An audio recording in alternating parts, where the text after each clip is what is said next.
Good knots are important because they don't undo themselves, and you'll always be able to untie it after use, even when the rope is wet and been under load.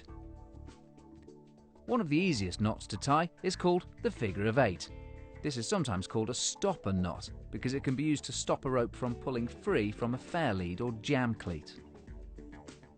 Start with the rope in one hand like this.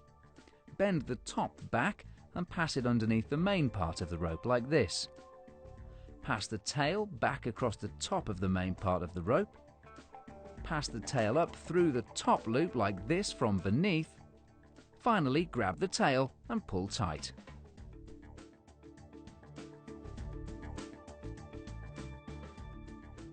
Next, the reef knot or square knot. This is a general purpose knot used to join two pieces of rope together. Holding both ends, pass the left-hand piece of rope over the top of the right-hand piece and back under. Pull a bit of slack through. Bend both tails so they point together, passing the right-hand piece of rope over the left-hand piece and back under. Pull both tails tight.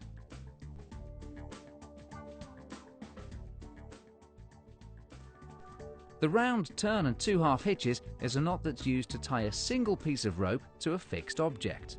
This is particularly useful when tying a boat to a cleat on a pontoon or its trolley. Loop the tail of the rope underneath the fixed object and wrap it completely around one complete turn. Continue passing the tail back around until it points back towards you. Next, take the tail and pass it underneath the main part of the rope and loop it back around, poking it through the loop that's just been created.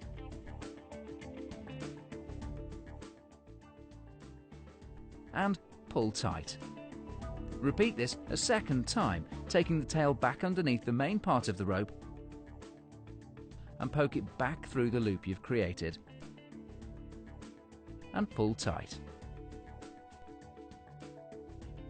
An alternative when using a cleat on a pontoon is to make a series of loops in a figure of 8 like this. Do this several times, finishing off with a full turn.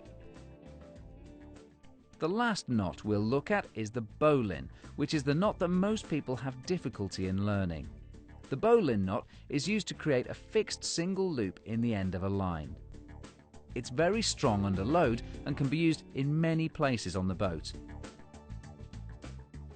To start with, make a small loop by placing one hand on top of the other hand like this, leaving plenty of tail to create the end fixed loop. Take the tail and poke it up from the bottom of the small loop that you've just created. Pass this tail underneath and back around the main part of the rope. Poke the tail back down through the small loop, this time from the top. Holding the tail and part of the fixed loop in one hand, pull the main part of the rope tight with the other hand.